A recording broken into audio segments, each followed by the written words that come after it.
Usa na nakaadlaw, I decided to go back to PTC. No? After 1 year, go back ko dito. Na third year college na. Yan, naingon na ning mga pastor dito, ako mga kauban, mga kabas. Ahit na ko 1 year, naingon na. O kubalik ka, wala na ba itong support mo sa una? Hana siya. So wala ko ilang gisaligan, katong support. No? Wala ko ilang gisaligan kay sa una, dili pa biya uso ang grasya. Sa akong una-una. Because grace has been there.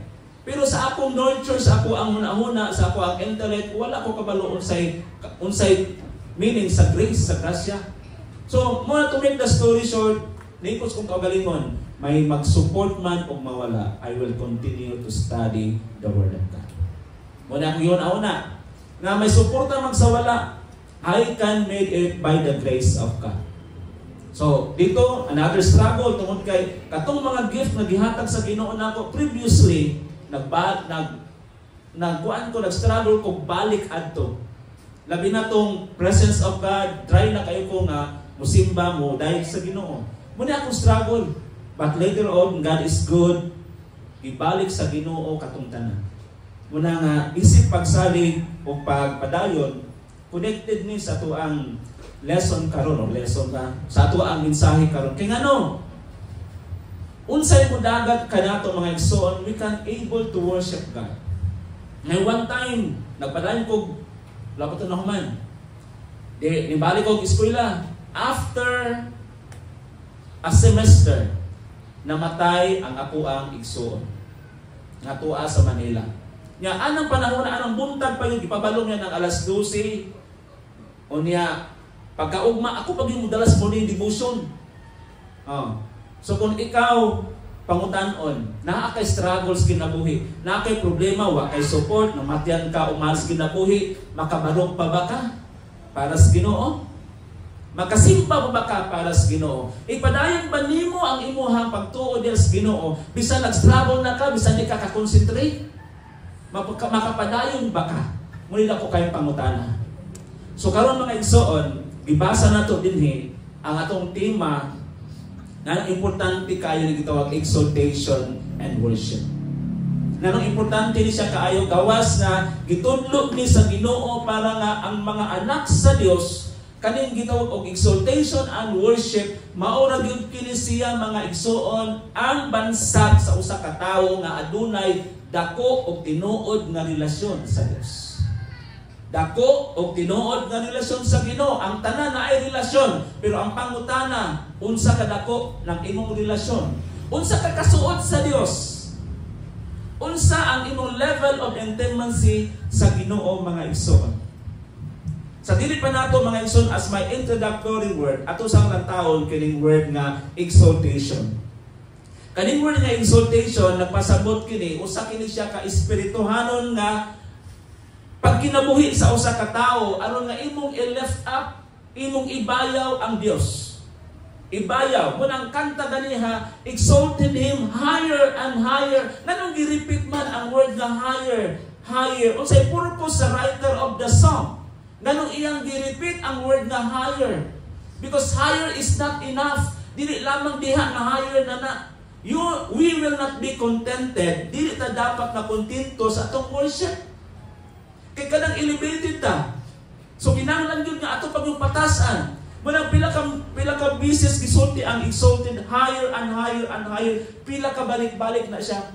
Tungod kay gusto ang Dios mga igsoon nga imuhang balik-balikon, imong patasan ang imong pagdayeg mga igsoon because lifting up the name of Jesus is lifting up the name of God. Imong ipataas ang ngalan sa Dios mga igsoon diha sa mga pagsimba. Bisag unsa pa ng klase nga kanta mga igsoon, nay uban nga budang-wingoy pag-ayo pag kung makadungog anang kantahan sa uban dili. Unsang klase nga pagsimba imuhang hatagan og honor ang Dios mga igsoon. Well anyway naamang po'y anointing ang song, magdepende na siya sa imuhang aroma of worship sa Dios. Magdepende na sulod sa imong kasing-kasing mo ng pangutana kung ang imong kasing-kasing tunay struggle makasimba pabakas Ginoo. Ngunit ako yung pangutana. But exaltation mo siya pagpataas, pag-honor sa ngalan sa Dios. Para nga atong mahimaya ang Dios. Dayon naglangkob kini siya mga igsoon sa imuhang pag-recognize sa pagkamaayo sa Dios sa imong kinabuhi. Pag-ila sa pagkamaayo sa Ginoo sa imong kinabuhi. Could you imagine mga igsoon, matugpas mensahe kanyang buntag sa amang morning devotion. Baling laluma mga igsoon ang atong sitwasyon sa una, taga na ilanong ta pag-ayo pero tungod sa pagkamaayos Ginoo, iyatang gihawas gikan sa death. Gikan sa kahilakman mga igsoon, gihawas ta sa Dios. Aron ang purpose na paghawas sa Ginoo sa imo, aron nga hatagan kag chance nga mo lift up sa ngalan sa Dios. Tagaan kag chance. Muna kung gitagaan kag chance sa mga igsoon, ayaw undanga. Munang Hebrews chapter 10 verse 24, ayaw undanga ang nabatasan sa panagtigom sama sa gibuhat sa uban. Kinanglan atong espiritu mga igsoon, mangandoy kayo ingon ang salmo, paganduyan ninyo ang mga balaan nga mga presensya sa tumbuhi nga Dios.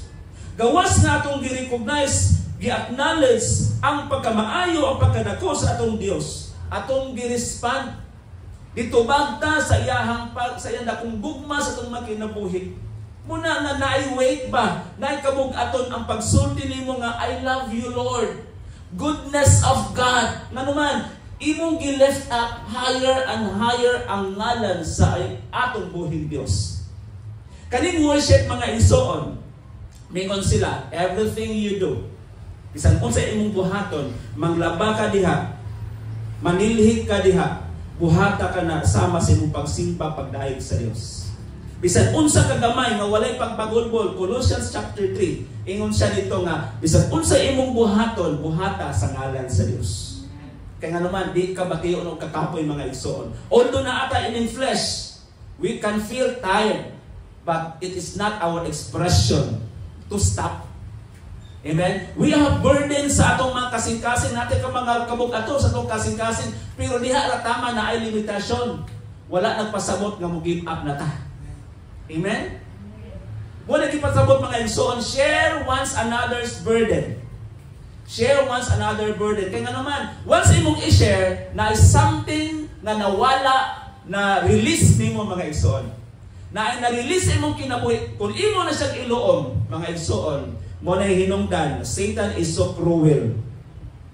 May ingon si Satan sa tago, may ingon dahil, labi na kung nag-ilusana, may ingon dahil kang Satan.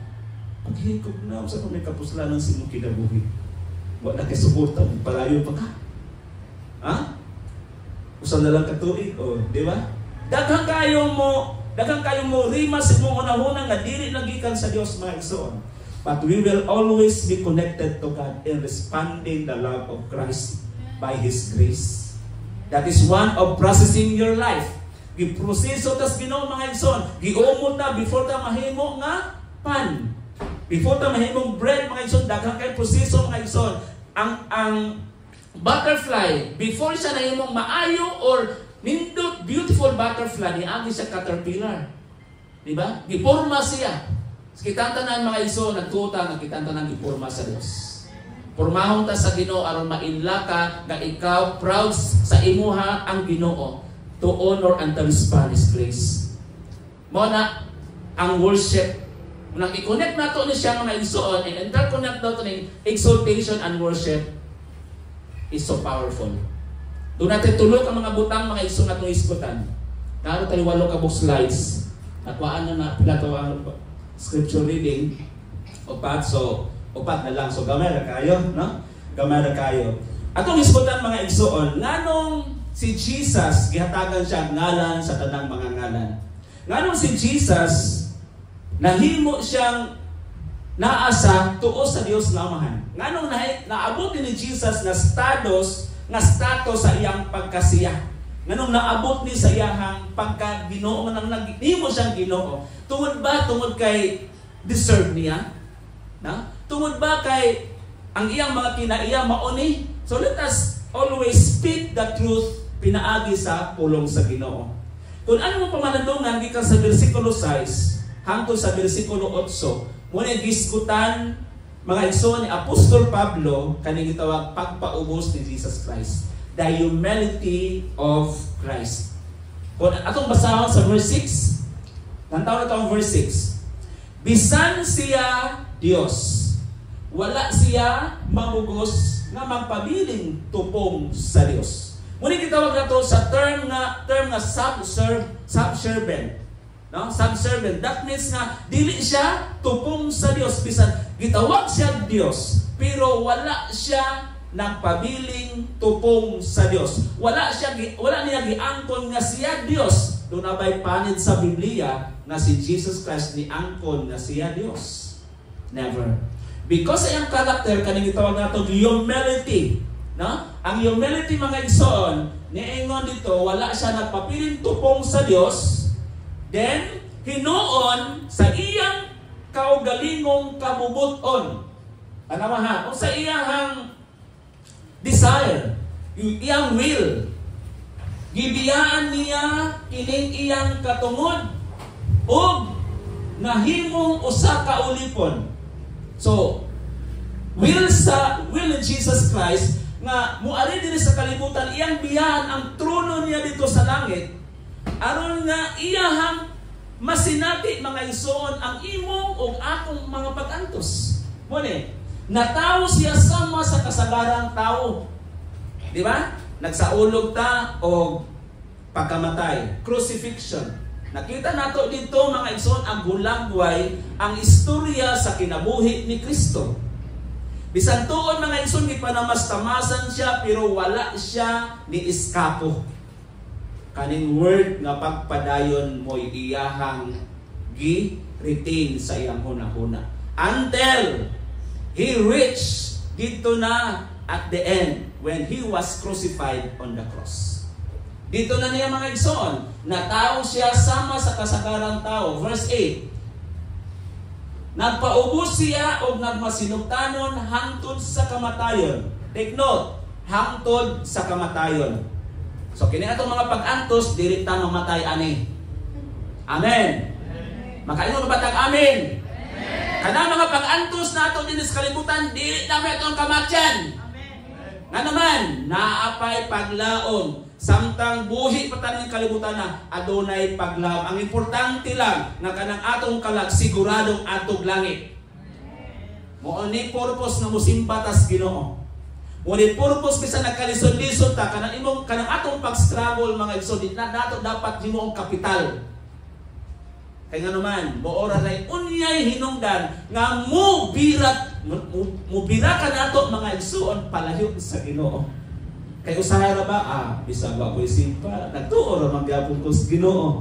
Imo hara ng version pero ang Bible ligod mo sagot. Amen?